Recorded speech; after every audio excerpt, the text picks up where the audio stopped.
Hello, everyone. Welcome to the 21 Hats podcast.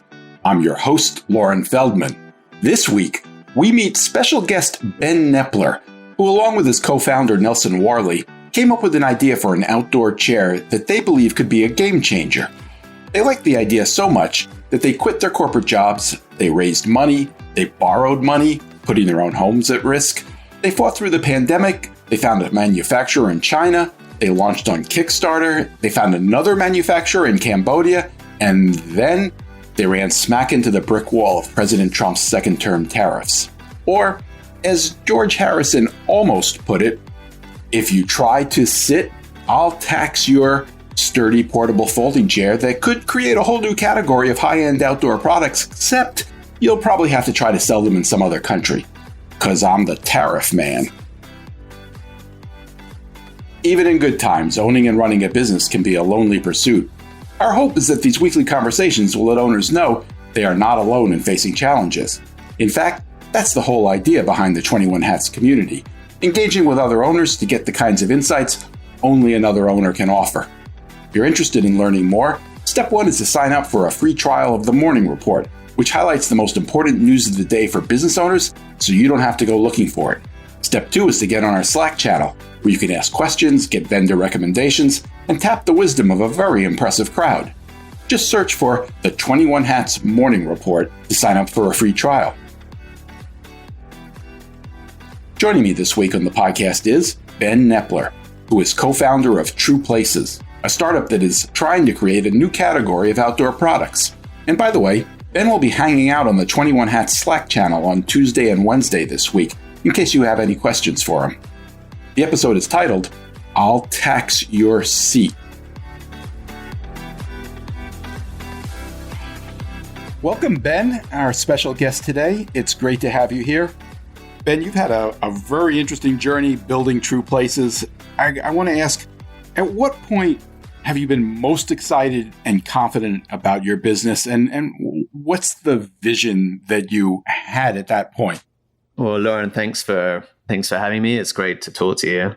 I think I'm actually, even now with the many challenges that I know we'll talk about, I'm as excited about the opportunity and the vision of what we're building as I was when we first made the crazy leap to leave our jobs and start True Places. What we were seeing at that time, and this is about 5 years ago, is that we realized we were spending a huge amount of our time outdoors and outside with friends and with family, but not necessarily going on a huge camping trip or going to the mountains every time, although those are great too.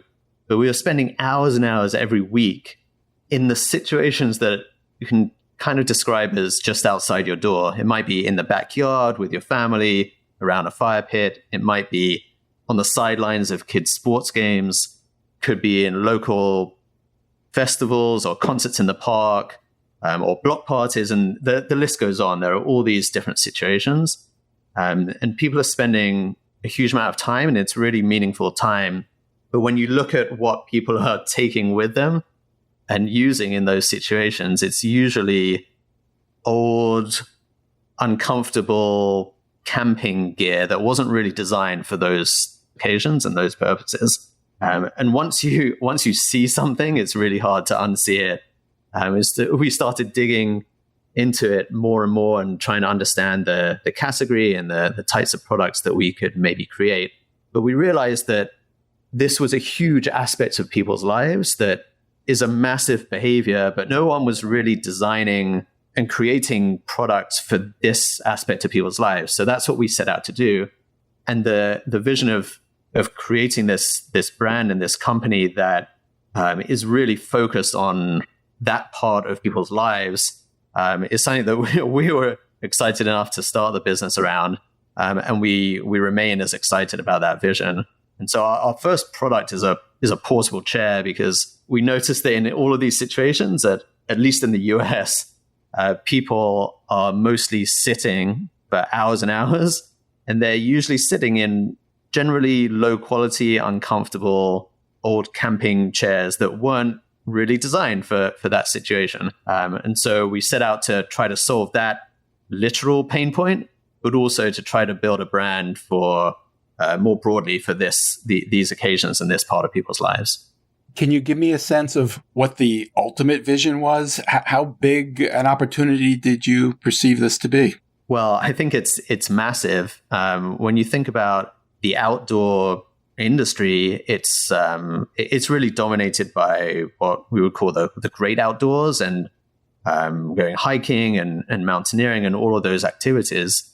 But there is this huge behavior that is just tends to be much closer to home. It might be the odd, camping trip now and again. It's much more frequent behavior. And it's things that people are doing more in their everyday lives. So it doesn't really make sense to use all of the same kind of gear and equipment for all of those different uses. So when you think about how big these behaviors are, there's probably 60, 70 million households in the US that have kids playing organized sports. The number of people that have fire pits in their backyard is enormous. And you can go down the list of all these different use cases. And when you add it all up, it's an enormous opportunity, at least we think. Take us back to that crazy leap you referred to. What were you doing? How'd you get the idea? And what did it take for you to take the leap? Yeah, I think everyone who started a business has their own personal reasons or story around why they started the business and why they did it then. For me, it was a lot of, I'd been thinking about it for many years with this idea that if I got to the end of my career and I hadn't tried to start something for myself from scratch, then I had a strong sense that I would regret that. But there were always all kinds of reasons why it would be a crazy, crazy leap to do, especially once you have a family and once you have kids. So I knew I couldn't really do it alone. I needed to do it with the right people or the right person. And I knew it had to be the right idea, the right kind of opportunity, and the right timing. So all of these things kind of came together, and I was catching up with someone I used to work with, Nelson, who's my co-founder. We worked together years ago in innovation and marketing and in consumer products. Was that a corporate job? Yes, yeah. We were both working at Campbell Soup Company. This many years ago. I was only there for a few years, but Nelson was there for almost 15 years. And I heard that he was leaving or thinking about leaving. And we were catching up because we really enjoyed working together. And we both realized that we were thinking along the similar lines. And we were both thinking about similar kind of opportunity and realizing that there was this aspect of our lives where there weren't really brands or companies that felt relevant and were creating the kinds of products that we wanted. And so it felt like a lot of different elements kind of clicked into place at the same time, at least enough that I left my consulting job to go all in on True Places full time. When you pondered taking that leap, what was the most frightening aspect of it to you? What held you back as long as it did? I'm sure anyone who's gone through this kind of journey can appreciate it's an odd combination of being incredibly exhilarating and certainly the most exciting thing I've done myself professionally, but also the most terrifying. I think especially from a personal and household financial perspective. So that was probably the scariest part of it. We have 3 amazing kids, and the idea of giving up a comfortable kind of corporate or consulting job in order to make that leap was absolutely terrifying. I'm sure. What did you have to do to get over that hurdle? Did you raise money? What ultimately led to you deciding to go? Yeah, I think as Nelson and I talked about the opportunity more and more, and we started just spending a lot of time trying to figure out whether it was going to be viable, figure out a business plan. Ultimately, we I had to make the leap before you have to make the leap before you figure everything out, which is why it's called the leap. But we basically gave ourselves a certain amount of time. We said let's try this for a few months. I think maybe 6 months at the time. And if we're able to make the progress that we hope to, and we hit kind of milestones that we'd put in place, which included raising some outside capital, figuring out a product design and various other aspects of the business, then we would feel good enough to keep it going. At least that's what I said to my wife at the time. It'll just be 6 months. Little did we know. So this was literally a few months before the pandemic started. So of course the whole world turned upside down. I would not recommend starting a physical products business during a global pandemic. Obviously, no one had global pandemic in their business plan. So from the very beginning, it's just been a huge roller coaster, and we've had to overcome just a lot of challenges. But that's part of the excitement of the journey. How did you go about designing the portable chair that ultimately became your first product? Neither myself nor Nelson are trained designers or engineers.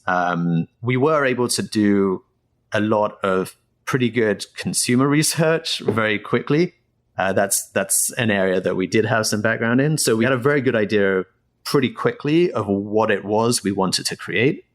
And then we spent a lot of time trying to find the right designer to help us. That was really kind of the focus for many, many weeks. Was it would be a very big decision and an important one to be able to partner with the right person. Fortunately, we were able to find an incredible industrial designer who's originally from the Netherlands but based in New York, and he was at the time just starting his own studio. He'd been working for a very famous industrial designer called Karim Rashid for a long time and working with some other companies. He was just starting his studio, so it actually worked out to be a really good fit. And he had some background in furniture design as well as other kind of related topics. And so he was fantastic. We worked really closely with him in order to design the product. And we actually managed to get through that design process almost quicker than we thought it would take. And so at that moment, we were like, oh, this whole entrepreneurship thing, this isn't so hard. And then the pandemic began just around that time. And we also hugely underestimated how much engineering work would be required. We thought, oh, we've designed this, this amazing product that hits on like everything that we think.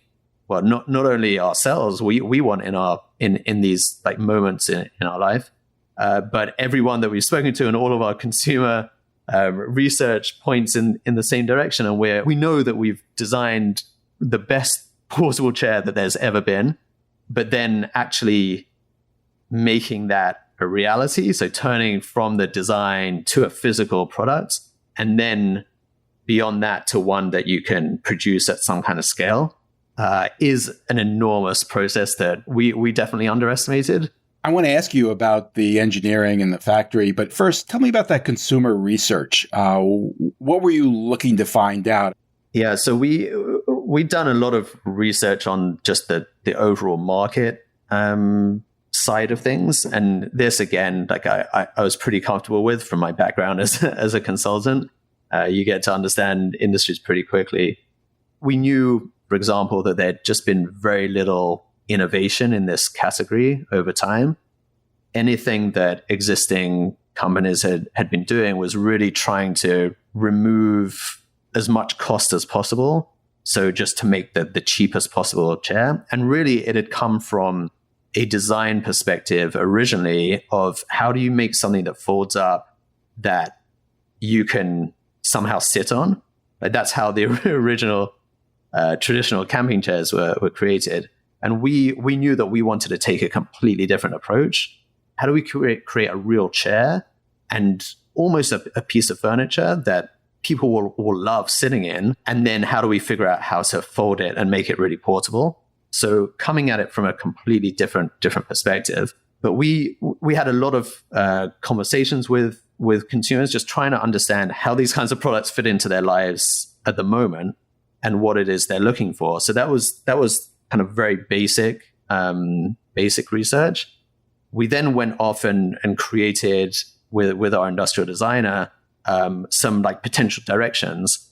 And then what I think was the really valuable research was being able to show some of that to consumers and getting some reaction. Because as you say, if you just ask people for a wish list, everyone will want everything. So you have to force some trade-offs and say, would you rather have this or that? How important are these different things relative to one another? And when you think about an outdoor portable chair, there's like a basic inherent tension between how comfortable and sturdy it is and how portable it is. And so the only innovation we've seen in the past couple of decades was trying to create an ultra lightweight and ultra sort of portable chair. So you get these, they're really good for, going on a really long hike, but you have to assemble them like a tent. They're only a couple of pounds. They're really lightweight and they fulfill on that. But the trade-off is that, they're not really chairs. They're not very comfortable. They're not particularly sturdy. And so, you're making that trade-off based on the use case. So we were really focused on how our consumers are actually living. What do they need in these moments with their friends and their family? And it's a slightly different kind of set of trade-offs. So once we had some designs done, we were able to go back to consumers and get some reaction and understand how people felt about them. We were able to do at least some research on what could people be willing to pay for this kind of thing, which is a whole another kind of set of difficult research to do. But that's the way that we approached it. I wanted to ask you about the pay issue. I mean, obviously, if it costs $10,000 to make one of the greatest outdoor chairs ever made, that's going to be a problem. At what point did you start limiting your vision to make sure that people would be willing to pay what it would take to build it? We were pretty focused on that from the very beginning, because like you say, there's no point creating the most amazing product that no one's ever going to buy. And as we worked with our industrial designer and our engineering team and others, we were incredibly conscious of that. We knew that we were going to be at a premium to what most people were used to in the category, mainly because the category had just been a race to the bottom over the past 20 or 30 years. And so when you say camping chair or portable chair to people, immediately they get an image in their mind, and they also have all of these associated thoughts around how, it's going to be portable, it's going to be pretty low quality, it's not going to last, and it's going to be really cheap. So we knew there were going to be inherent challenges about trying to create a better product and almost try to create a more premium segment within that market. But within that context, we were very conscious of how can we get to the best possible product at the most affordable price points. You talked about how you felt pretty good when you had your design. What was the next step? Did you do the engineering first, or did you find a factory where they would help you with the engineering? We knew that the engineering would be complicated. We didn't realize how complicated it would be. But we really the only way that we managed to make it through is that we managed to find an incredible engineer, actually someone who I knew personally, also based in Philadelphia, but he's just an incredible engineer. He was an undergrad at MIT, and while he was there, he co-invented electronic ink, which was the technology behind Kindles and e-readers.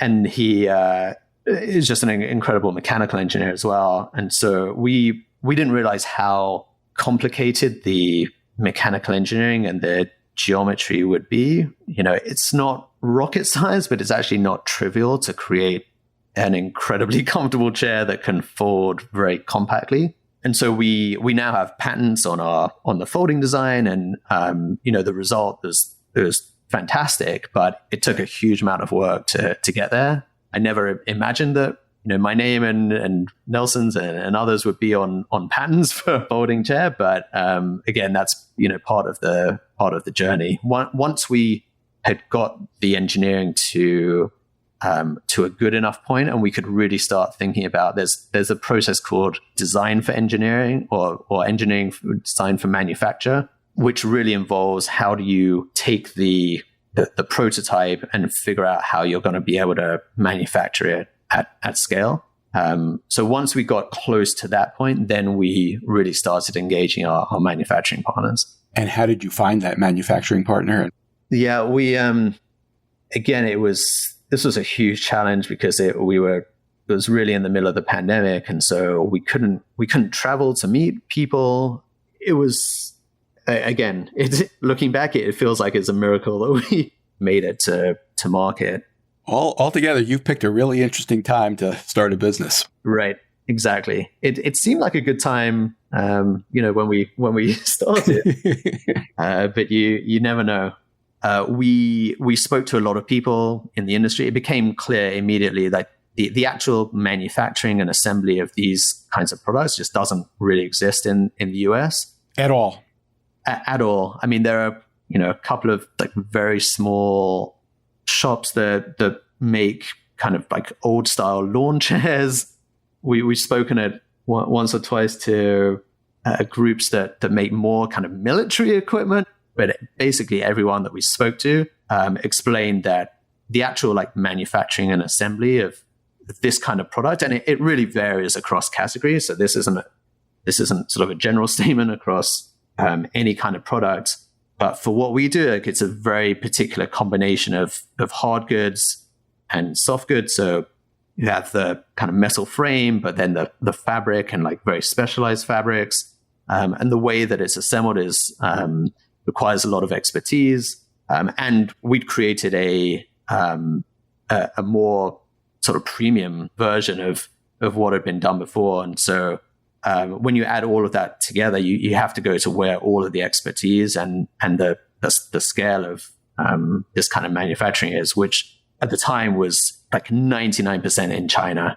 And so it wasn't even a question for us. We didn't have any kind of choice. Like we had to be there, and that's what we did. Again, like I think we went through our first 2 production runs without ever being able to meet in person and with our manufacturing partner and going to visit our factory. Nelson finally was able to go. He literally got a visa the day that the borders opened, coming out of the pandemic. But that was, well after we'd done, majority of the initial work. Were you happy with the first run? We did a Kickstarter campaign when we first started, partly in order to help validate that the opportunity and the market opportunity that we kind of felt strongly was there. That people can say that they want all kinds of things, but it's only when they actually, have to put their own money down to buy something that you really know. And so we had done that, which gave us a little bit more time in order to work through all of the manufacturing setup. We're pretty proud of being able to deliver that first production run and that first batch of product to our Kickstarter backers. So, we were very, very happy with that. There have definitely been some, tweaks and improvements that we've made over the past couple of years. And now I think we're at a point where the product is really kind of where we always wanted it to be. And what price did you charge on the Kickstarter? Well, we probably underpriced in the Kickstarter. One of the advantages of doing a Kickstarter is that you get those sales immediately. So it's really like very early pre-sales and pre-orders, and then you don't have to deliver that product for many months. So from a cash flow perspective, it's really appealing. The flip side of that, though, and it's a bit of a double-edged sword because, and this is what happened to us, between when we actually did our Kickstarter campaign and we got all these sales, it was was We had over $40,000 worth of sales in the first few hours of launching, which was really incredible, and pointed towards the huge kind of demand for what we were doing. But between doing that initial Kickstarter campaign, which was I think 30 days, and when we actually did our production run and fulfilled the product, our costs skyrocketed, mostly due to the pandemic. So it's hard to remember now, but if you remember at the time, freight costs and shipping were about 10x of what they had been before. Sure. Our product is, it's not enormous, but it's not tiny either, and so the shipping costs are significant. At the same time, the costs of metals, so whether it's like the steel that went into the molds that we created, or the aluminium that we use to actually make the frame of our chairs, all of those costs went through the roof. And so, financially, it was very, very challenging because we'd already sold the product at one price point, and then all of this kind of supply side shocks happened, mostly driven by the pandemic, exactly in between the time when we sold and when we had to fulfill. It sounds as if you had immediate success on Kickstarter. Did that happen organically, or did you do something smart in terms of marketing? Well, it's nothing ever just happens completely on its own. I think the Kickstarter platform was good for us because there is some organic interest in that platform. There are people who are checking it out all the time, and they're really excited about new innovation. And so that definitely helped.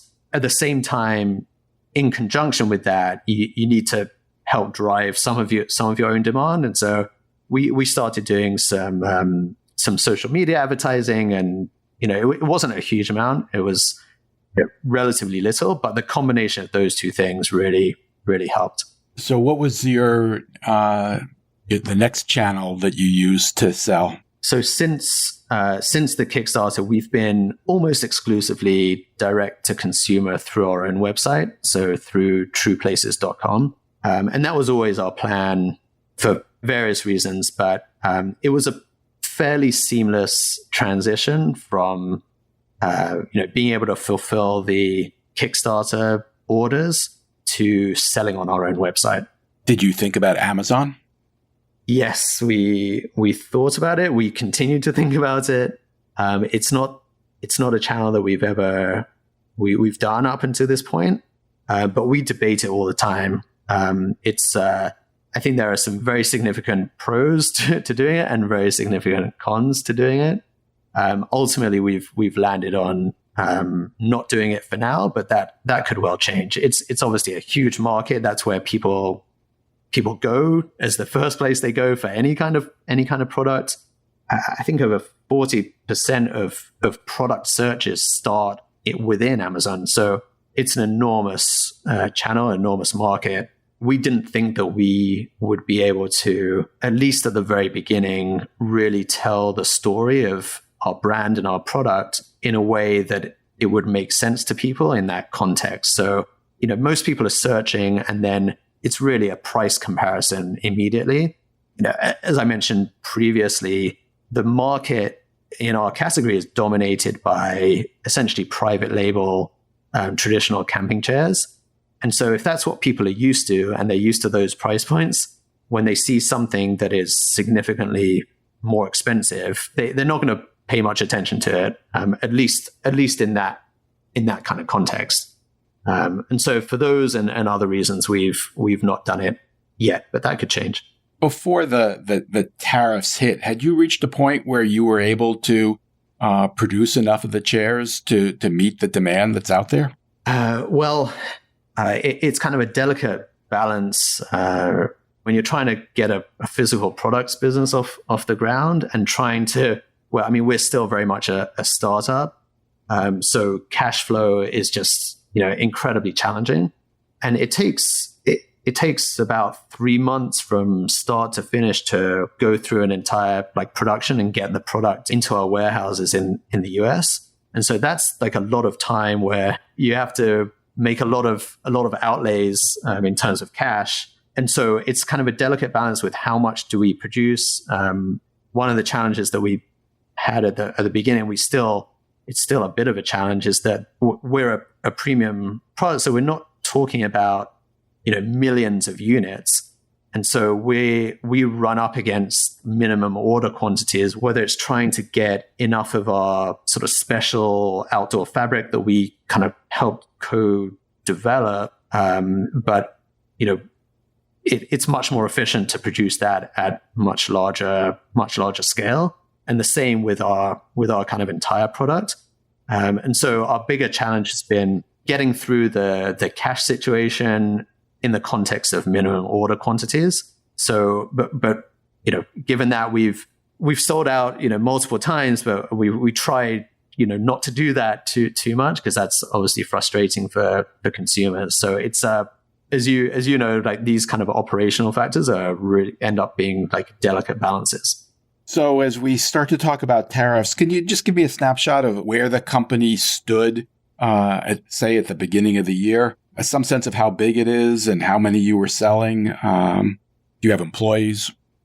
Yeah, so it's in terms of full-time employees, it's just myself and Nelson. We obviously work with a lot of others, whether it's our third-party logistics partners who run our warehouses, to others on the marketing side and our engineering and manufacturing. And so the tariff situation is something that has been an issue for us for, really since we started.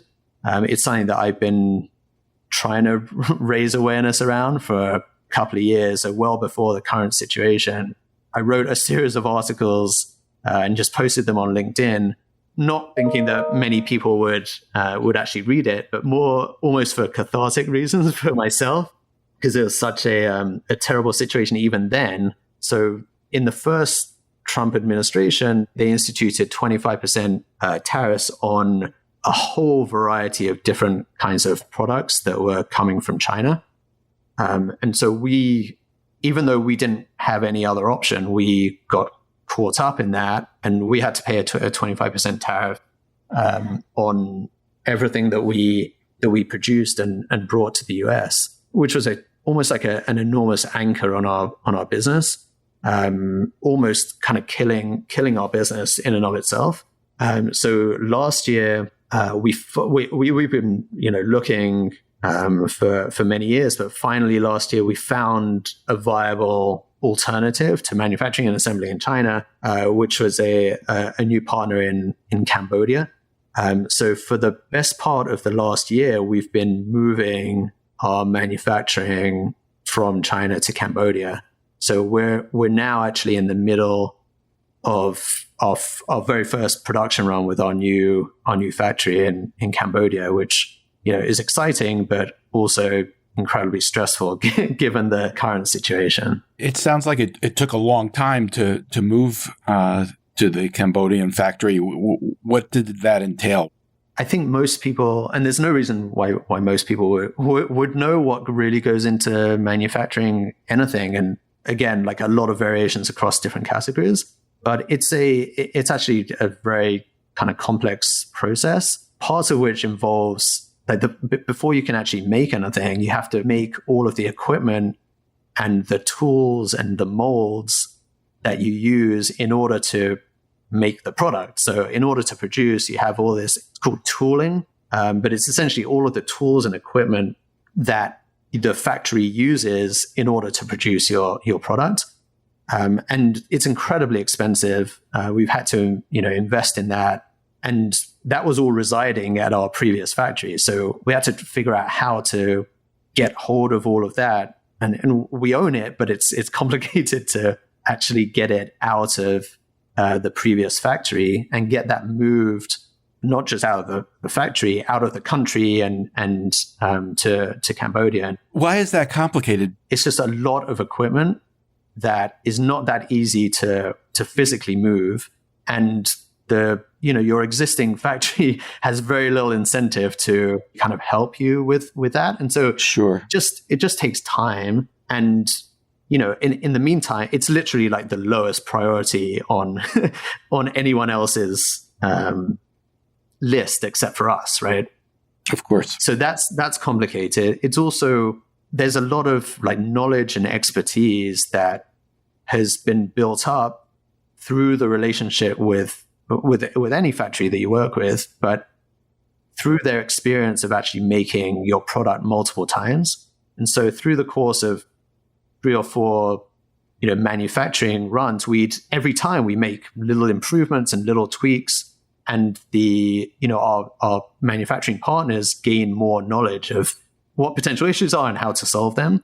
And so now when you move your manufacturing elsewhere, you're almost starting all of that up from scratch. Were the economics of manufacturing in Cambodia pretty similar to those in China? Yes. Yeah, actually, not exactly the same.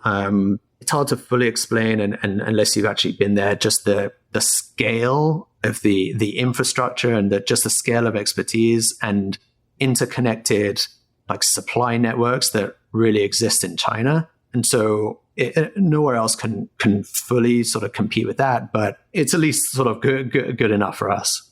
The tariff on you in China would have been at least 145%, maybe more? Correct. Yeah. And give me a quick breakdown of the evolution in Cambodia, because I guess over the past month or so, since April 2nd, so-called Liberation Day, this has evolved. So before April 2nd, and going back many, many years, including when we made the decision last year in order to move our manufacturing, there was zero tariff on goods coming from Cambodia. So that was absolutely part of the decision here, that we thought we were getting back to more of a sort of free trade situation. On April 2nd, and I don't think I'll ever forget trying to squint at the TV, trying to see what was written on the cardboard that President Trump was holding up, but it said Cambodia 49%. So at 49%, it's just not viable for us. We literally can't afford to bring our own product into our home market, which is kind of an absurd situation. The week after April 2nd, there was an announcement that there's a reduction for 90 days on most countries outside of China, down to 10% tariff. To be clear, like that's still difficult as well, but obviously compared to it becomes kind of relative. Compared to 49%, it's we're able to make it work. And so the night of April 2nd, we instructed our factory to stop production. We literally couldn't afford to bring that product into the US. On that first run that you've referred to. Yes. Yeah. I mean, we've paid for some of it, but from just a financial perspective, we literally couldn't afford to finish that run and bring it into the US. A week later, when this sort of 90-day window opened up, we got back on the phone to the factory and instructed them to resume. So we, as you can imagine, like they, it's not like they can just stop and start, any second. They have to plan out their operations a lot as well, and they're under a lot of pressure. So we've probably lost at least 10 to 20 days from this process, which was already kind of behind where we really wanted it to be. But we are at least able to complete this production and hopefully get that product here within the 90-day window. And there's still a lot of uncertainty around what will happen after that 90 days. But even it's not 100% clear whether the 90 days ends when ships leave port or whether you actually have to bring it into the US within the 90 days.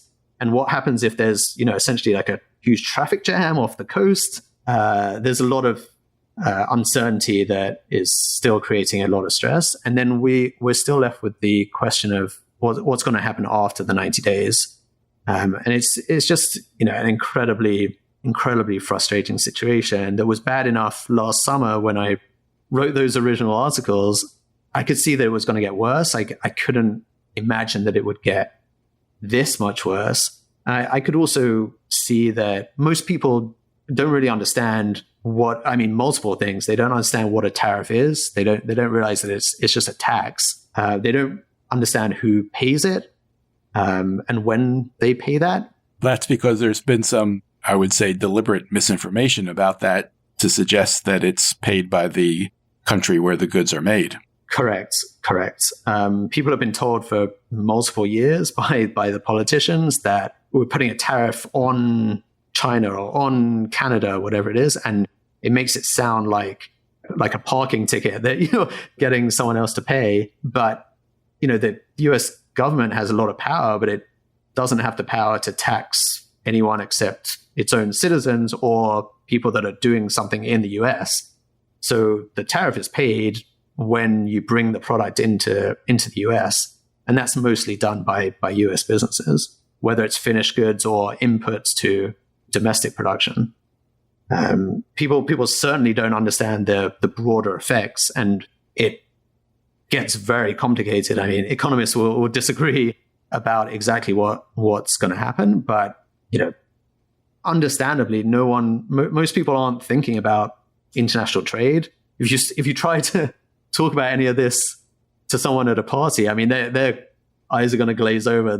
No one really wants to talk about this, but there's a lot of misunderstanding that exists, and people don't understand why you can't just make it in America. And did you take another look at that when last year when you went to Cambodia? Was there a thought that maybe the economics had changed? If there were going to be tariffs, maybe it became feasible here? Yeah, the thing is, it's not really about the economics. It just doesn't exist. We haven't found any, putting aside, how much it would cost, but really sort of viable factories that are making anything like what we're doing. And so it's really not even an option. It's, we would love to, all else equal, but it's really not an option. Do you have inventory available for sale now? So we have a very small amount of inventory left, but we've already opened pre-orders for our new inventory. So we're able to sell now. It's for delivery in June, in probably late June. But we're taking those pre-orders, and in fact we've been communicating that it's at pre-tariff prices. So we're going to absorb that 10%, at least during pre-orders. And then, after that, there's probably going to have to be some price changes. What is the price you're charging now? So a single chair is $149. And if you buy 2 or more chairs, it's $129 for each chair. And so at the moment, the pre-orders come with either free accessories. So there's a cup holder and a phone holder that you can put on either side, or a carrying bag upgrade that we have a couple of different kinds of carrying bags, both of which are fantastic. So we're offering, one of those for free with every chair that's pre-ordered as well. And how many chairs are you expecting? Our current production is under a couple of thousand chairs, so not many. Got it. The idea is, our original intention was we would do, a small run, and then once we get through this first production run with our new partner, we can start ramping up. So have you contemplated what your options would be if those so-called reciprocal tariffs went back into effect at 49% or something like that?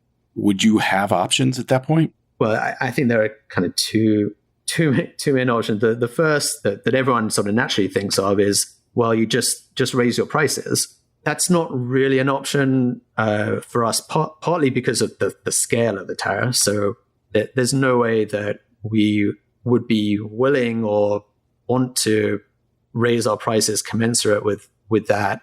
And people aren't willing to pay that. But actually a bigger issue is that we can only raise our prices once we have the inventory to sell. And we can't afford the tariff payment in order to bring the product into the US. So, a tariff is a tax. It's a tax on imports, but unlike, say, a corporate income tax, it's not assessed on the income of the business at the end of the year. It's assessed on the cost of the product that you bring in, and you have to pay it when you bring it, into the port, into the US.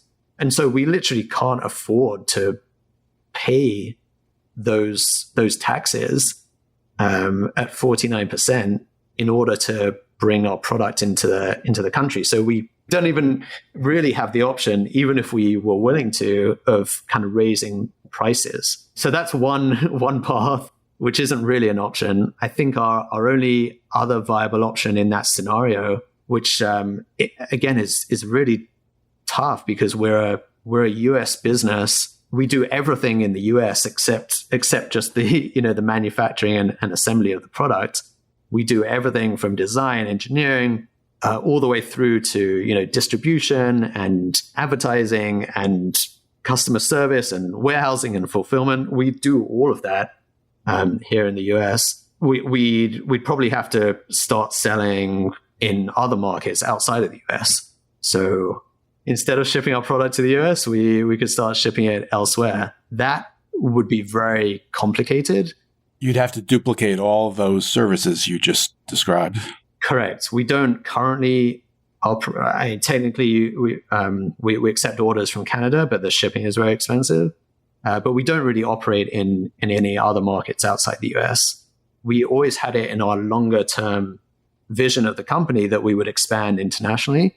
We weren't thinking about that for many years, and we weren't thinking about that as a replacement for the US. It would be in addition to it. And so obviously it would be very difficult for us. It would also be, a shame for consumers in the US to not have, access to our products. And I think that you're going to start seeing that across all different kinds of products and different categories over the next few months. I think you said at the beginning of this conversation that you remain as excited about the business as you've ever been. Given what you just described, does that mean you are committed to making this work? And if you can't bring the chairs into the U.S., you will find a way to sell them elsewhere? I certainly hope so. I mean, the business needs to be financially viable. It's, back to what we talked about at the very beginning. It's, starting a business and running a startup is terrifying from a personal financial perspective. And, if Nelson and I are not able to sustain that and make it work, then we won't be able to. So it's something that we're exploring. How are you financing the manufacturing of the chairs? I mean, we took on a decent amount of debt in order to make the manufacturing transition from China to Cambodia happen. And so it makes it very difficult. We have some incredible angel investors who have been unbelievably supportive, but we're really financing the kind of current operations through a combination of debt and the cash flow from the business. Is that with a traditional bank? From a few different sources. We have a line of credit with our bank, so most of it is through there. We have some a loan with one of our investors. We have some Shopify Capital, which is almost like a revenue share type of arrangement. So it's a variety of sources, but it definitely feels very precarious. You talked about the number of things that people in general don't understand. And I think another thing that people in general don't understand is how routine it is for people to have to use their own homes as collateral. Is that something that you've had to do? Yes. Yeah.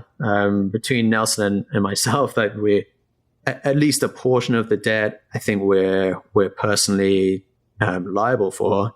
And so it's very scary. And I know I've spoken to other startup founders and other business owners who are in much worse situations than us, but it's very scary. And you're absolutely right. Most people don't don't understand that situation and don't realize what it's like. And that's understandable. Why would anyone really think about this? Is there anything else along those lines that you'd like to call our attention to? Yeah, I like to say that uncertainty is kryptonite for business, or certainly for business decisions and any kind of investment decision. And this level of uncertainty that we're seeing at the moment is off the charts. I've never experienced this level of uncertainty and this level of chaos. And as much as, I disagree with the individual trade policies that are being implemented at the moment, even worse is all of the uncertainty that surrounds it. And so when you start a business, you get relatively comfortable with ambiguity and uncertainty and a lot of unknowns. But this is insanity. This is really ridiculous. And it's almost impossible for anyone to plan or make any meaningful decisions around their business. Well, I think that's where we'll have to leave it. But hopefully you'll come back at some point and tell us how this all worked out. I'd be happy to. It's always great speaking to you, Lauren, and thank you for all the work that you do and raising awareness around small businesses. I appreciate that. My thanks to Ben Nepler. Best of luck to you as you continue to figure this out. Thank you so much, Lauren. One thing before you go. Everything we do at 21 Hats is created by entrepreneurs for entrepreneurs to help us all learn together. If you get something out of listening to these podcast episodes, consider joining the conversation. You can do that by joining the 21 Hats Sounding Board, a Slack channel where you can tap the wisdom of a very smart crowd, or by becoming a founding member and joining our monthly Zoom forum, where you can be part of conversations much like the ones we have on the podcast. You can sign up for both by subscribing to the Morning Report. If you have any questions, you can email me at lauren@21hats.com. And if you get something out of this podcast or out of the Morning Report, please tell a friend, tell an enemy, tell every business owner you know. Your word of mouth, owner to owner, will always be the most effective way to build this community for all of us. Thank you.